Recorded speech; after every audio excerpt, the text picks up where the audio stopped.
हॉटस mean garden. हॉटस का Latin word है, इसका मतलब होता है गार्डन।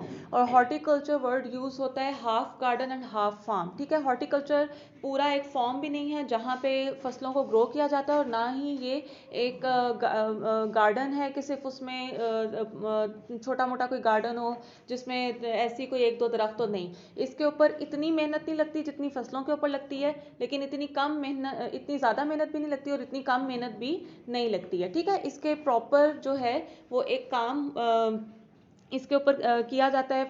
जैसा फसलों को ग्रो करने के लिए आपको प्रॉपर खोदने, ज़मीन को प्लो करना पड़ता है, फिर उसमें बीज डालना पड़ता है, ये सारी चीज़ें होती हैं ना। लेकिन जिस तरह जब हम बड़े बड़े बागात लगाते हैं तो उसके लिए भी एक अच्छा बीज चाहिए होता है, उसको ग्रो करने के लिए प्रॉपर मशीनरी चाहिए होती है, सिस्टम पूरा चाहिए होता है, उसकी देखभाल करने के लिए चीज़ें चाहिए होती हैं। हॉर्टिकल्चर में क्या चीज़ें बेसिकली ग्रो की जाती हैं? फ्रूट्स होते हैं, वेजिटेबल्स होते हैं, और वेजिटेबल ऐसी वेजिटेबल्स होती हैं जो जल्दी ग्रो हो जाए, जैसे अनियन, कैरेट, कैबेज, कॉलीफ्लावर, ये ऐसी क्रॉप्स हैं या ऐसी वेजिटेबल्स हैं जो जल्दी ग्रो हो जाती हैं। इसके अलावा फ्रूट्स के अलावा ड्राई फ्रूट्स। ठीक है, ये चीज़ें हॉर्टिकल्चर में ग्रो की जाती हैं।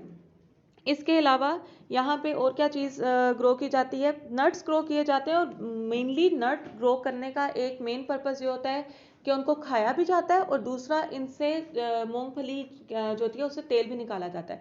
जैसे सनफ्लावर की ग्रोथ की जाती है तो सनफ्लावर में मेनली फूल हैं, तो उससे क्या किया जाता है? सनफ्लावर ऑयल, उससे ऑयल एक्सट्रैक्ट किया जाता है। ठीक है, इसके अलावा पाकिस्तान में इसमें इन्होंने क्या कहा है कि पाकिस्तान में बहुत रैपिड इंक्रीज हुई थी फ्रूट्स की।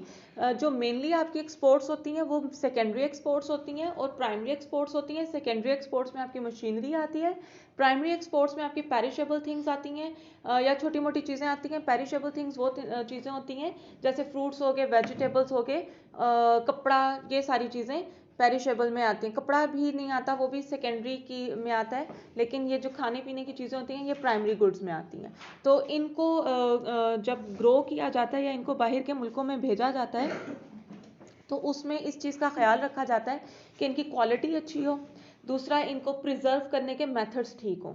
जब ये पाकिस्तान का जो फ्रूट है वो पूरी दुनिया में, फ्रूट और ड्राई फ्रूट दोनों पूरी दुनिया में बहुत ज़्यादा मशहूर है। ठीक है, तो इनको दूसरे मुल्कों में भेजा जाता है, और लास्ट 10 ईयर में पाकिस्तान की एक्सपोर्ट में इन चीज़ों की ग्रोथ बहुत ज़्यादा हुई थी, ये फ्रूट्स की, बीन्स की, इसके अलावा ये इसमें जो हैं नट्स की, ड्राई फ्रूट्स की ग्रोथ बहुत ज़्यादा हुई थी, और पाकिस्तान ने इससे फॉरेन एक्सचेंज अर्न किया था।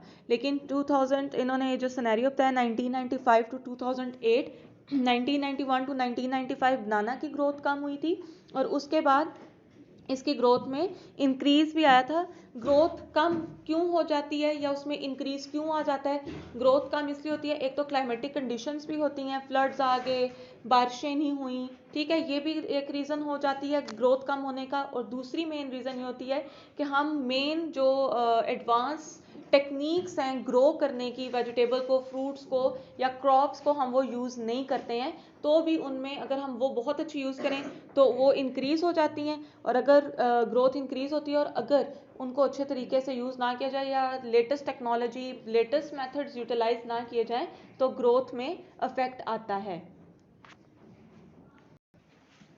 जो सेकंड टॉपिक है impact of 2010 floods in on Pakistan. 2010 summer में पाकिस्तान में फ्लड आया था, और उसने बहुत ज़्यादा जो है वो तबाही फैलाई थी। जितने भी नेचुरल डिज़ास्टर होते हैं वो आपकी एक तो इकॉनमी को कहीं ना कहीं नहीं बल्कि हर जगह नुकसान पहुंचा रहे होते हैं, और दूसरा पाकिस्तान में जो स्पेशली अंडर डेवलप्ड कंट्रीज़ होती हैं जिनके पास लेटेस्ट टेक्नोलॉजी नहीं होती, मशीनरी नहीं होती कि हम इन नेचुरल डिज़ास्टर पर एक तो काबू पा सकें, और दूसरा अगर कोई नेचुरल डिज़ास्टर आ गया उसको ओवरकम करने के लिए हमारे पास कोई भी लेटेस्ट टेक्नोलॉजी नहीं है।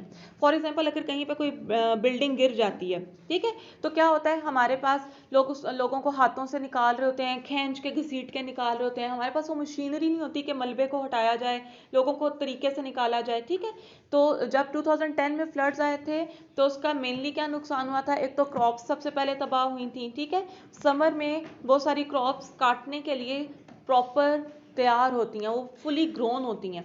तो जब बहुत ज़्यादा बारिशें हो जाएं तो उसका नुकसान क्या होता है, फसलें तबाह होना शुरू हो जाती हैं। ठीक है, जैसे अगर किसी मुल्क में कोई नेचुरल डिज़ास्टर आ गया है, ठीक है, तो आपके मुल्क में आपने सुना होगा कौमी ख़जाना। ठीक है, आपका कौमी ख़जाना, उस कौमी ख़जाने में क्या चीज़ें होती हैं, उस कौमी ख़जाने में आपका टैक्स होता है, जो आपने टैक्स पे किया होता है। ठीक है, हर चीज़ पे, यूटिलिटी बिल्स पे, जितना भी आप टैक्स, किसी भी सूरत में आप टैक्स देते हैं, वो सारा उसमें कौमी ख़जाने में जाता है। और बाहर से जो हमें फॉरेन एक्सचेंज आता है, जो हम एक्सपोर्ट्स बाहर भेजते हैं, उसके नतीजे में जो हमें फॉरेन एक्सचेंज आता है, वो सारा उस कौमी ख़जाने में होता है।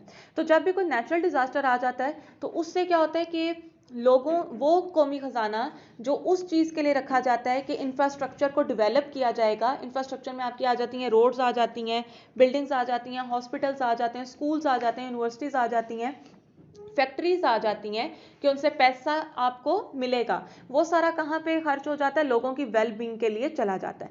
तो वहाँ पे आपकी इकॉनमी को लॉस हो रहा होता है। इसकी ऐसे एग्जांपल है कि आपने पैसे जमा किए हैं कि आप गाड़ी खरीदेंगे, ठीक है, आप अपना स्टैंडर्ड ऑफ लिविंग इम्प्रूव करेंगे, लेकिन खुदा नास्ता आपके घर में कोई बीमार हो जाता है तो आप, और ज़्यादा बीमार हो जाता है, तो वो आप गाड़ी खरीदने की बजाय आप क्या करते हैं कि आप वो पैसा वहाँ पे खर्च कर देते हैं। तो बंदा तो ठीक हो जाएगा, या जो भी उसका है ठीक हो या ना हो, लेकिन वो पैसा जो आपने अपनी ग्रोथ के लिए रखा है, वो पैसा किस में खर्च हो जाएगा, वो पैसा बीमारी में चला जाएगा।